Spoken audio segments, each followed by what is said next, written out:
Welcome, Sarah. Thank you for coming. Thanks for having me. So what is a home loan specialist? What do you specialise in? Home loans. Yes, home loans. But more particularly, what do you do? So, all walks of life, anyone over 18 that wants to buy a house, first home buyers, you got your retirees that are wanting to downsize, people wanting to do renovations, anyone wanting to buy a house that aren't first home buyers as well. So, right, so obviously buying a house is a huge thing, and it's one of the biggest things people ever do, especially financially. So, I get to help people through that process from start to finish. Yeah, that's really great because it's really intimidating. Yeah, well, I try not to make it that way, but it can be a scary thing. But yeah, I'll hold your hand through it. So yeah, thank you. So, you got the home. I have it. I have it. What do I do now? What do I do once that sold sticker is plastered against that? I don't know what they're called. They stand for the house. Yeah, the signs. Yeah, the sign.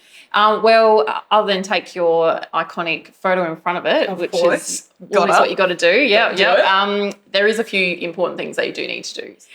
So things like getting boxes sorted as well, starting to pack, because it can take a lot of time, especially if you're working or, you've only got a certain amount of time to pack. So, and you always, I feel like I always underestimate how much stuff I actually have. Yes. Yeah. Good time to start culling things you don't need. Truly. Yeah, moving things you don't need. That is not what you want to do. Yeah. I took so much stuff to secondhand stores. Yeah. Also starting to buy some furniture that you might need for the house.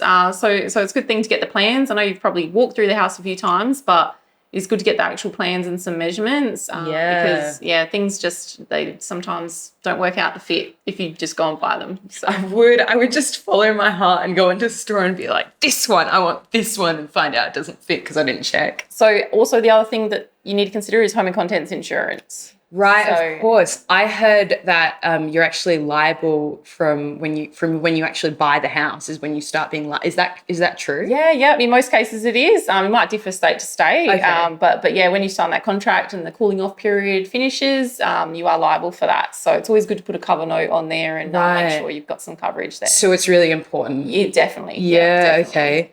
And even ongoing afterwards, covering all your course. goods you work so hard for. So yeah, absolutely. Yeah. I remember being really surprised that my phone is actually covered by my parents' home and contents insurance.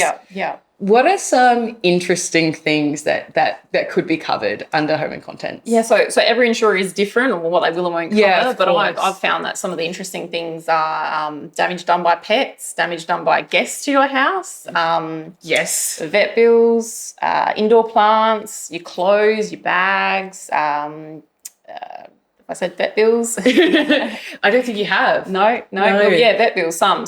Like it depends on the situation Of and course. the insurer as well. Yeah, of course. But yeah, I've come across that before. Yeah. What advice do you have for moving? What are the kind of things that maybe you don't think about, like changing address? There are so many things that I forget my address is actually attached to that I need to change once I've moved. Yeah. What kind of advice do you have for that? Probably Australia Post would be a good place to start. Because they can redirect your mail. Of course, yeah. Because it's sometimes hard to go through and think, okay, who has my address? What do I need to change? Exactly. So they can do it for up to 12 months. And that'll give you lots of time to change what you need to. Things to change straight away, though, would probably be your driver's license, car rego. Yep.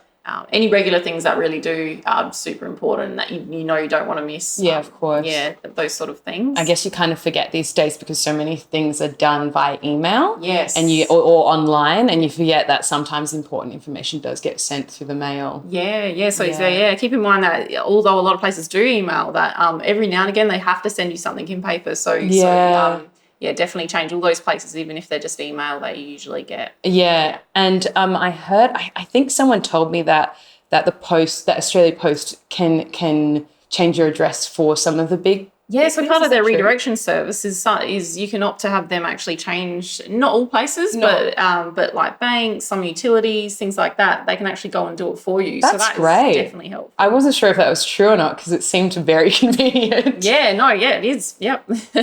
Do you have anything else that you think new homeowners should be considering at the moment? like taxes. I know, bills change now that you have your own house that you have to pay for. Yeah. So contacting places that provide electricity, gas, internet, those sort of things, you have to have set up in your own house. Yeah. You'll know settlement date, so you can have that all set up from the day that you actually move in. Yeah. So that's definitely very important. Other thing is security for the house. That's an important thing. Once you've got the house, there might be people out there with keys to your house that you don't know and you wouldn't like them. So changing the locks is a good thing. Yeah. That's security not something I would think of. Yeah, so alarm systems, security systems, maybe putting extra locks on windows if they're not, locks on there at the moment. Yeah. Cameras around the house, all these sort of things. It might be a bit much for some people, but some people it makes them feel nice and safe. Yeah, absolutely, and that's what's important. Okay, I feel like being on this journey, I'm ready. I am ready to buy a house, but I guess the kind of scary thing is that mortgage payment is eventually going to come out after I make all those big payments and I finally have it. Eventually, that's going to come, and I guess it's a little bit stressful. I'm a bit concerned, and I'm sure other people may be as well. Do you have anything to put me at ease? Yeah, so you've got some time. Yeah, you've got some time between signing that contract and actually when the first payment will be due. Usually it's not due as soon as you move in, so you've got a bit of leeway there. So you'll find out how much the payment is from your home lender. They'll let you know what it's going to be. Of course. And I always suggest that if you can, obviously put away that payment in knowing that it's coming soon. So put it away in a separate account and then keep doing it each pay. And then set up a transfer that happens without you even having to control it. So then it's all taken care of and then you don't have to stress about it and worry that, you haven't paid it or anything like that. That's a really good point because I feel like if I didn't do any of that, I would just spend it. I'm in my new house, I have all these new things, and then I completely forget about the payment and it will come out and be like, I'm so screwed for the next week or whatever. Yes, but if you put it away, you'll be fine. So in all this, what's the bright side of owning your home? I guess there's a lot of daunting moving parts about buying your first home, but what's the bright side of owning your own home over renting? Well, the fact that it's your own house that you've got, so you can actually do whatever you like to it within reason. There is some houses that have restrictions, so if you buy a house on a strata or apartment, some heritage listed, there is some houses that have rules, so you have to look into that before you start doing anything. Yeah, of course. But usually you paint whatever you want, you can renovate, do whatever you like, and also have pets. So something that a lot of renters can't have. This is true. Yeah, 10 cats if you really want that. Yeah, I can be a cat lady. I see that for my future. Paint the walls green, go a bit crazy. I can. It's mine. Yeah, exactly right. Yeah. Also, things like you don't have to worry about your house being spick and span every minute of the day because you do an inspection at someone walking through your house judging you. Yep. Don't have to worry about that dust on that fan. Yes, the things that normal homeowners probably don't worry about too much, but when you're renting, you have to worry about all those things. Yeah, for sure. Then also, someone doesn't have keys to a house that you wish didn't. So everyone that has keys to your house, you know who they are. Yeah. And the biggest thing, I think, is the fact that every payment that you're making to your mortgage is actually paying off your asset, not the landlord's. So yeah, I think everyone I've kind of talked to recently has really talked about how important that is for them, that they're actually paying for something that's theirs in the future, that's an investment for their lives. I think that's been what's most important to a lot of people I've been speaking to about buying. Yeah. Thank you so much. All right. This has been great. Just one last question, fun one. Yes. What is a must-have household item of yours? My coffee machine. But of course, got to have the caffeine. Definitely gets you through the day. Yep. I have a plunger at home and I was drying it and I put it on the rack and it fell off and it smashed.